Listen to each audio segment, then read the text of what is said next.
Well, to hear a little bit more about the challenges being faced by ordinary Venezuelans, we're now joined via Skype by Phil Gunson, who's a Caracas-based analyst for the International Crisis Group. Thanks so much indeed for joining us. Welcome to the program. Thank you very much. All right, so I suppose when you have between 4.8 to 6 million people leaving the country, things are really bad. Things are terrible, and they were really bad long before hit. And of course, the majority of Venezuelans, I mean, this is a country now with 80, 90% poverty. Millions and millions of people can't put food on the table. And what the pandemic has done is that it's made things even worse for ordinary Venezuelans, most of whom depend on going out to work every day to be able to put food on the table in the evening.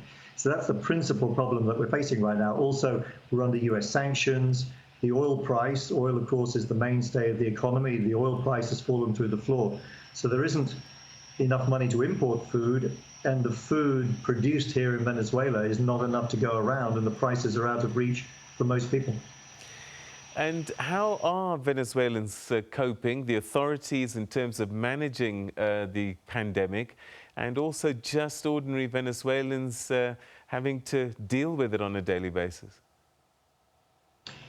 Well, the strange thing is that we haven't had that many cases. The official number of cases in Venezuela so far reported by the government is only around 400. There's only been a handful of deaths, around about a dozen, which is just as well, because among the rest of the infrastructure that's falling apart here in Venezuela is the health service.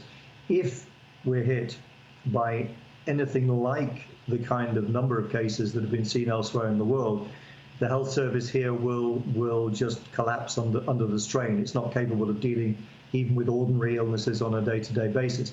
The government it's an authoritarian government. It's a government that feels, in a way, within its comfort zone, if you like, shutting people in, confining them to their homes. And to some extent, it's convenient for the government because it means that the political crisis has been put on hold. The opposition has been rendered pretty much irrelevant. And it's also a way for the government to, if you like, disguise the fact that if the economy and everything else, normal everyday activities, get back to normal, there isn't enough gasoline, there's not enough fuel to transport people even to work. As I say, all the infrastructure is breaking down. So in a way, the government's perhaps not happy, but at least not all that discontented with the way things are. All right, talk to us about you're a person that looks at human rights amongst other issues. How heavy-handed has the Maduro administration been in managing? We've seen demonstrations put down, a lot of people unhappy. How heavy-handed has he been? Has there been an abuse, in your view, of basic human rights? Well, definitely, yeah. I mean, starting from the fact that unlike his predecessor, Hugo Chavez, Maduro is a very unpopular president. He only has, according to opinion polls, around, less than 20% of support, maybe 15 to 18% support. His re-election in 2018, widely regarded as fraudulent. The mainstream opposition didn't take part. And so what he relies on to stay in power is force. He relies on the fact that the military supports him. And what that means is that when people do go out on the streets, as they have done repeatedly in recent years, in mass demonstrations to call on the government to restore democracy, restore rights, for example, to the opposition-controlled parliament, which has been reduced to a talking shop by government restrictions. When they do that, they're faced with the National Guard, riot squads, even armed civilian groups that are loyal to the government. There have been a lot of killings, there have been a lot of arbitrary arrests, people are tortured. So it's a pretty dreadful situation. And until, obviously, there's some kind of a restoration of competitive elections, it's hard to see a way out of this.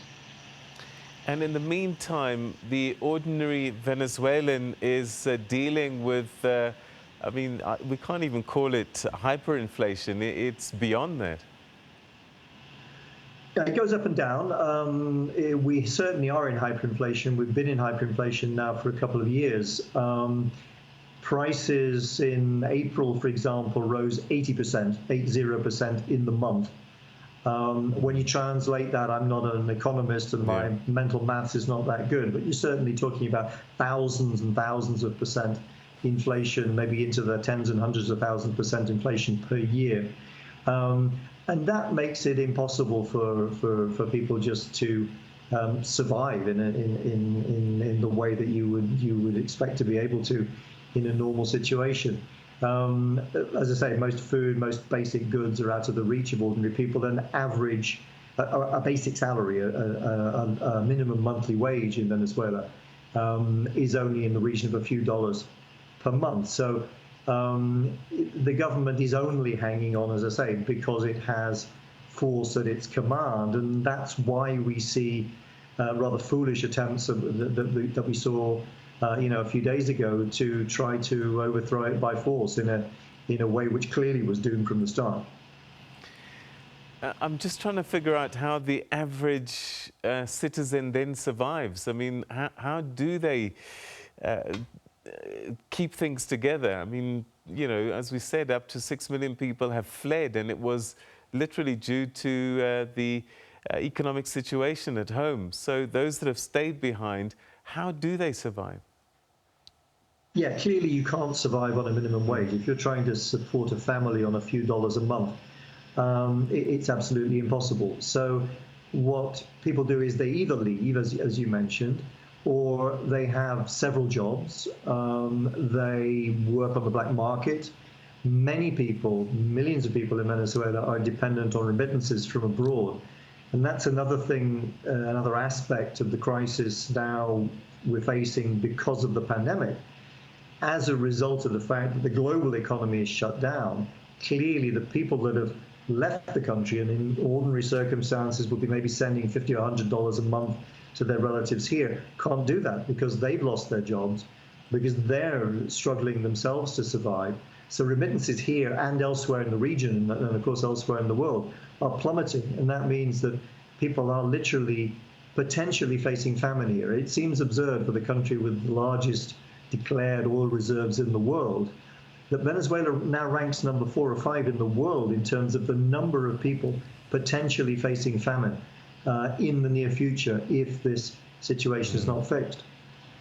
How on earth did things go so badly wrong? This is a country, lots of resources, major supplier in the OPEC arena of oil. How did things go so terribly wrong? Well, it's a very long story, of course, and it doesn't start even in 1999 with the election of Hugo Chavez, who began the self-declared revolution that's still going on in Venezuela. Began before that with corruption, mismanagement, bad economic policies, which sharply increased the number of people living in poverty in Venezuela even before the election of Hugo Chavez in 1998. And of course, one of the main reasons why Chavez was elected was because so many people were so discontented.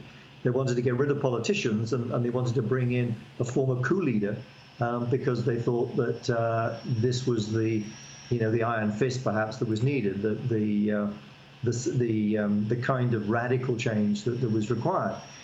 But what we've seen since then is the dismantling of institutions, the application of economic policies that have failed everywhere else in the world, like swinging price controls, taking over private sector companies. The economy has been running to the ground, and for a long while that was disguised because the oil price was so high. We had a 10-year run of record oil prices reaching well over $100 per barrel of oil, and that allowed the government to keep on kicking the can down the road, if you like. The underlying problems didn't emerge until the price of oil collapsed, and Hugo Chavez himself died of cancer in 2013. So they lost in one fell swoop, if you like, the charismatic leader who maintained the popular democratic support for the government and the mainstay in terms of government income. So that's really when the death spiral began. So Chavez's mission was to end inequality, but that doesn't seem to have happened in the time that he was in power. Maduro certainly hasn't been able to do anything except make things worse.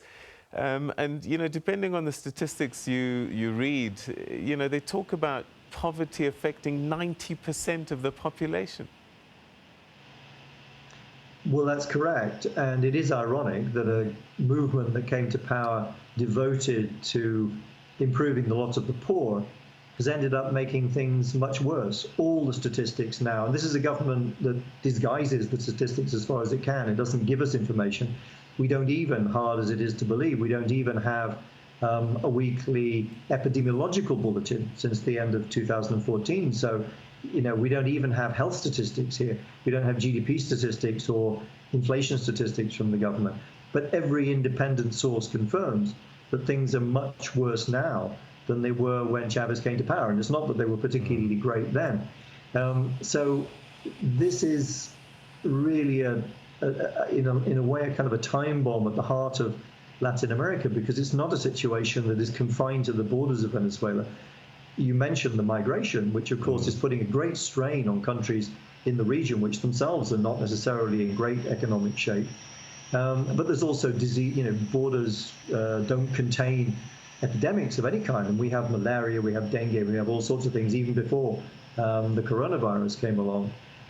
We have, you know, economic and political collapse. We have a serious problem with organized crime. And so this is a problem for the region and for the wider world, not just for Venezuela. But at the moment, it's defeating all attempts to put it right, to find a solution.